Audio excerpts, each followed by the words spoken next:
Time is one of the most valuable things that you can have in your life, and people put the value of time ahead of money most of the time. Now, take a look at what time is, and take a look at how you use your time. Take a look at how you waste your time. The phrase "prioritize and execute" comes to mind when I start talking about time and how you value your time and how you put your time to use or how you waste your time. I read a book by Jocko Willink called Leadership Strategies and Tactics, and prioritize and execute was one of the phrases that he used throughout the book, and it's something that you can apply in how you use your time because it's said that you can't get time back. So how do you apply the prioritize and execute to life?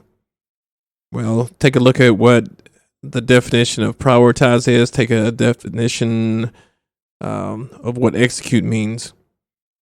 Now, you have to be able to apply the prioritize and execute to life. Priorities are something that's most important to you. They bring you the most value. You put the most value on the priorities. You get the most rewards. You're going to spend most of your time on your priorities. But something has to be one, something has to be two, something has to be three. You prioritize those things that you need to get done in a day. Most people are focused on the rest. Most people are focused on the break. Even when you go to work every day at your job, most people are focused on what they're going to do before work and at their break and after work, as opposed to the efforts that they put into the job. And it becomes down to your priority. Your priority is how you spend your free time as opposed to how you fill your time. When you fill your time, your free time will be there. Now, things interrupt us, derail our goals. You have to be able to block out the outside influences to prioritize things. You have to be able to control your inner voice that tells you to go do leisurely things or entertainment. You have to be able to block out the peer pressure. You have to be able to block out the doubts. You have to be able to block out all those things in order to set your priorities and go after them, to execute on them. Now, execution comes down to, a lot of people would say it comes down to motivation or inspiration. And I've talked about this before. Inspiration and motivation's often used as a substitute for one another, but motivation must have action. When you take action, you build motivation. Action equals motivation, which motivation is a process. Inspiration is just the thought.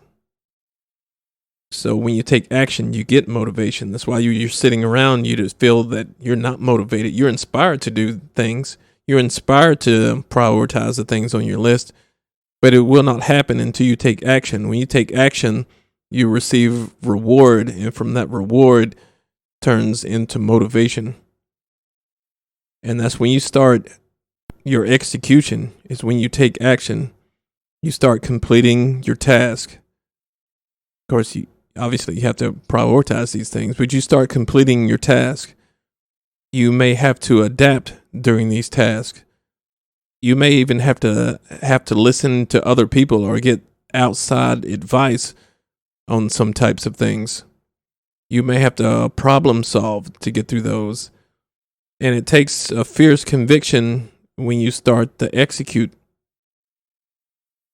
You can't start your execution and finish your execution of a task by giving up. You will find excuses not to finish. It's pretty easy to find excuses not to finish.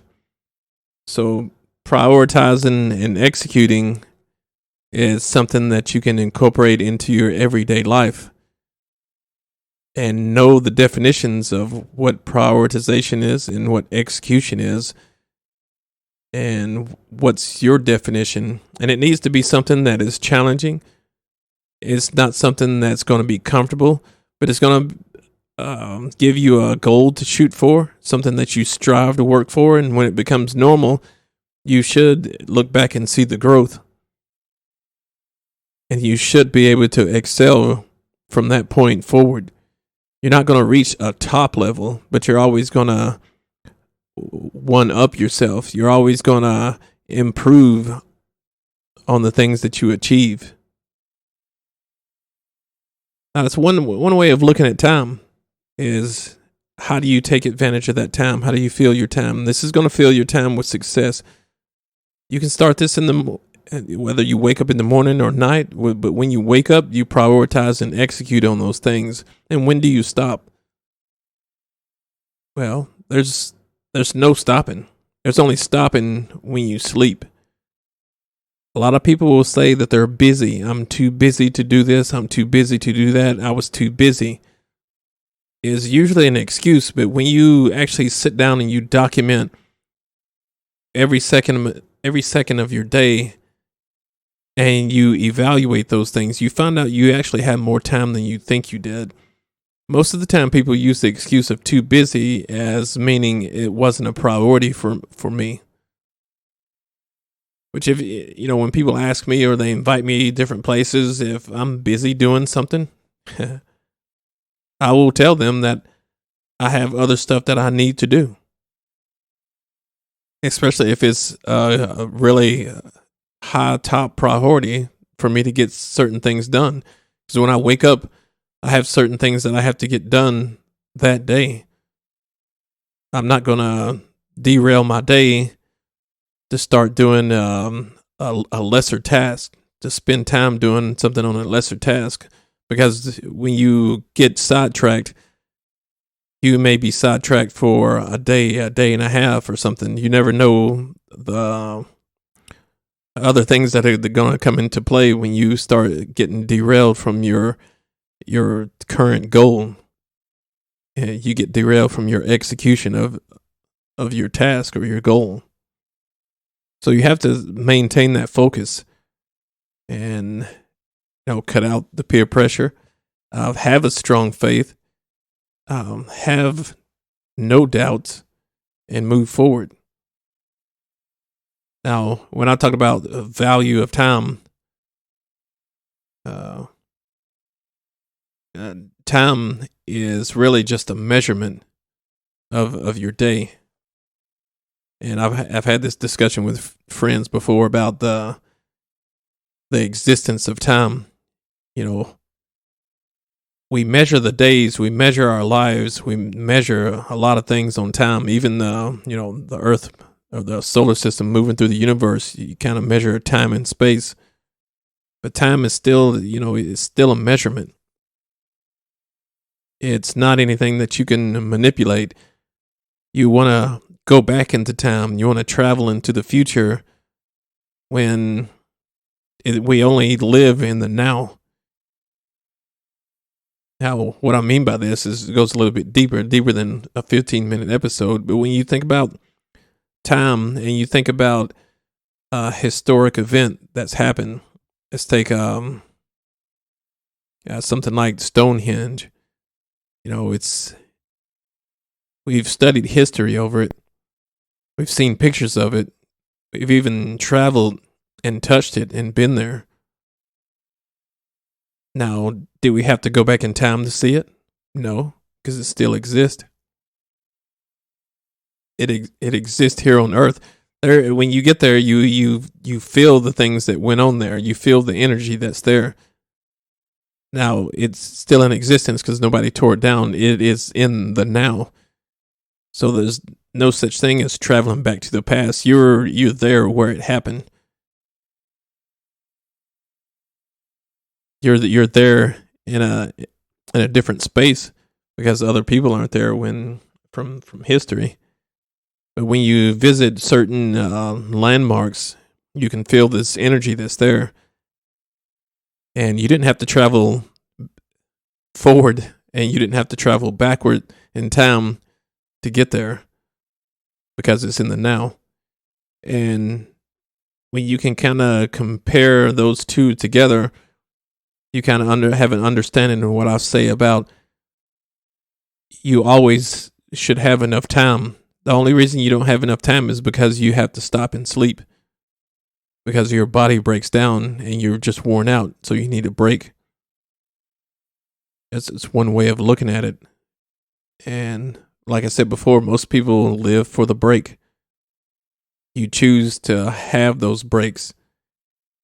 And therefore you say that you're too busy to get this thing done or that thing done. When it comes down to prioritizing executing in the now, as opposed to thinking too far ahead or thinking too far back. So I'll leave you with that to think about. Think about how you manage your time or how you manipulate your time. And I'll catch you next time on another episode of Mini Talks. I record a podcast every Monday. I release it right at midnight, sometimes a little bit before midnight, but I appreciate everybody tuning in. Make sure you share this with somebody, subscribe, leave a review, send me a message, let me know that you listened, that you enjoyed, and I'll catch you on the next episode.